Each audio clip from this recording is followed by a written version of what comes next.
Olá, galerinha do sétimo ano, tudo bem com vocês? Meu nome é Ibis Fernando, eu sou professor de ciências e hoje nós iremos começar mais uma aula do EducaPE. Hoje nós iremos para a aula número 13. Eu vou falar sobre trocas de calor. Então, vamos começar a nossa aula. Toda vez que é para falar sobre trocas de calor, vamos falar ali a respeito do tema calor, que ainda pode trazer ali uma confusão para algumas pessoas, né? E aí, em termologia, calor ele está ligado a uma transferência de energia térmica de um corpo que tem maior temperatura para um corpo que tem menor temperatura. Ou seja, o calor ele é uma energia que está em trânsito. Vamos imaginar que em um sistema isolado, ali, por exemplo, dentro de uma caixa de isopor, por exemplo, foram colocados dois objetos.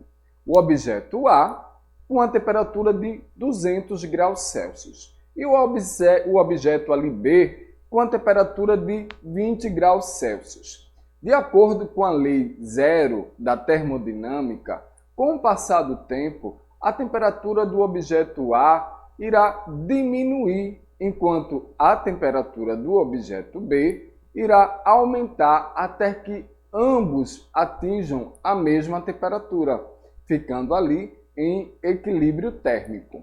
Então, a energia que se transferiu do objeto A para o objeto B, ela é chamada ali de calor ou energia térmica.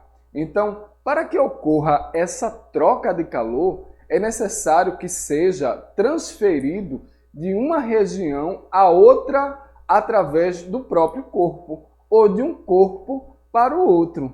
Então, vamos falar de três processos de transferência de calor, estudado na termologia. São eles: condução, convecção e irradiação. Vamos começar ali pela irradiação. A irradiação é a propagação de ondas. Essas ondas elas são eletromagnéticas, que não precisam de meio para se propagar, enquanto que a condução e a convecção são processos de transferências que necessitam de um meio material para se propagar. E aí a gente tem um exemplo bem legal em relação à questão da irradiação, quando a pessoa está se aquecendo ali em uma fogueira. Naquela fogueira ali tem ondas de calor. Não é preciso que um corpo encoste no outro.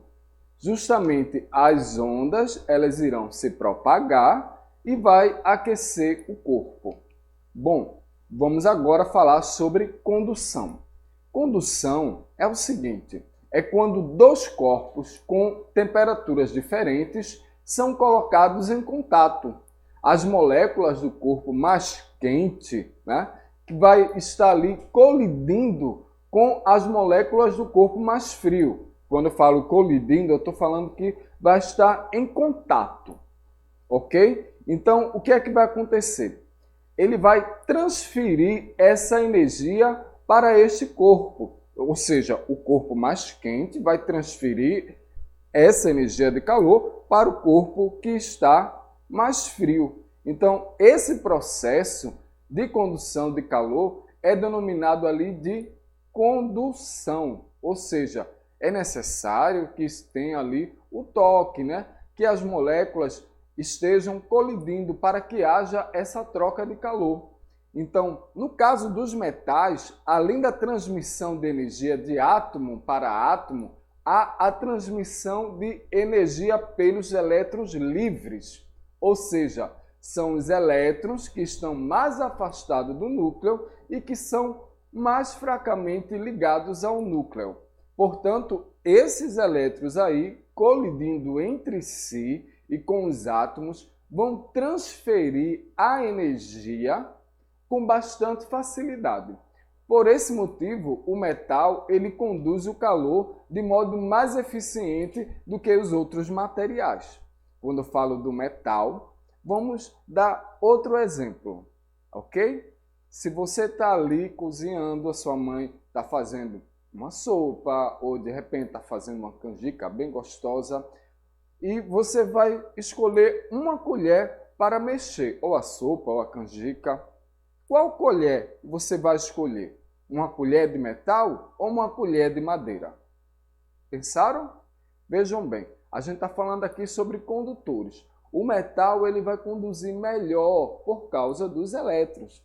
Então, a madeira ela conduz o calor, mas não com a mesma facilidade que o metal tem. Então, se você for pegar a colher de metal e for começar a mexer, o calor ele vai ser transferido rapidamente para a colher de metal, que é diferente da colher de madeira. Então, a escolha certa que você pode fazer é pegar ali a colher de madeira para mexer ali aquela sua canjica bem gostosa do nosso querido São João. Bom, bora falar agora sobre convecção. Da mesma forma que o metal, os líquidos e os gases, eles são bons condutores de calor. No entanto, eles transferem o calor de uma forma diferente. Esta forma aí, ela é denominada de convecção. E aí você vê uma imagem que está ilustrada, que eu tenho água fria e água quente. Elas estão ali em constante movimento. A água fria ela vai descer para baixo e a água quente ela vai descer e ela vai subir para cima. É a mesma coisa que acontece com o ar, com os gases. Já viram que o ar-condicionado geralmente ele é colocado na parte superior?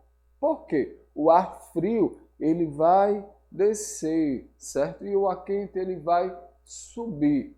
Então, não se coloca o ar-condicionado embaixo, se coloca o aquecedor embaixo, ok?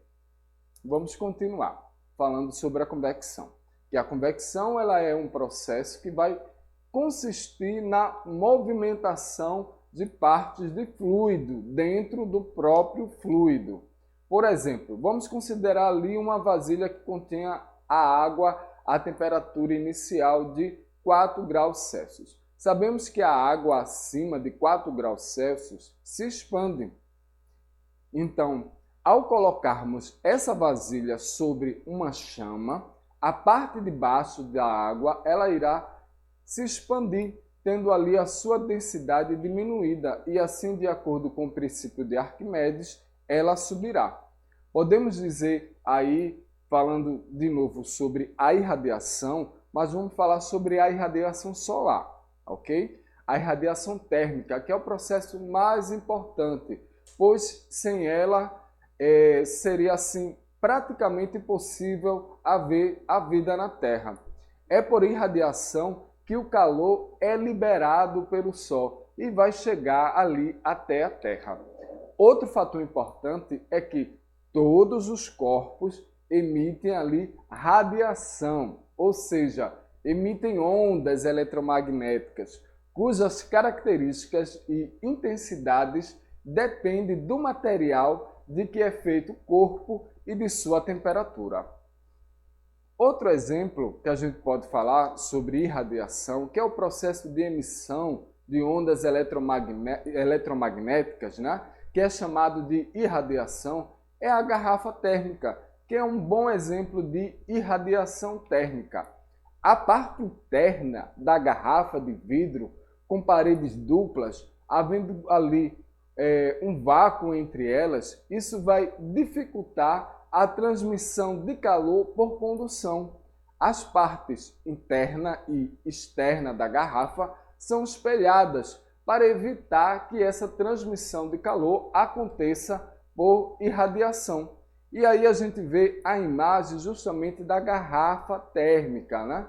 Aí você pode observar que temos a parede externa, que é feito de, ela é espelhada, temos ali o vácuo e a parede interna, que é justamente que vai impedir que tenha a transmissão de calor, fazendo com que o líquido que está dentro da garrafa se mantenha aquecido. Bom, eu espero que vocês tenham entendido essa questão sobre a troca de calor, que é importante ressaltar que calor é uma energia que está em constante movimento. Ela vai passar de um corpo com maior temperatura para um corpo com menor temperatura. Eu vou ficando por aqui e a gente se encontra na próxima aula do EducaPE.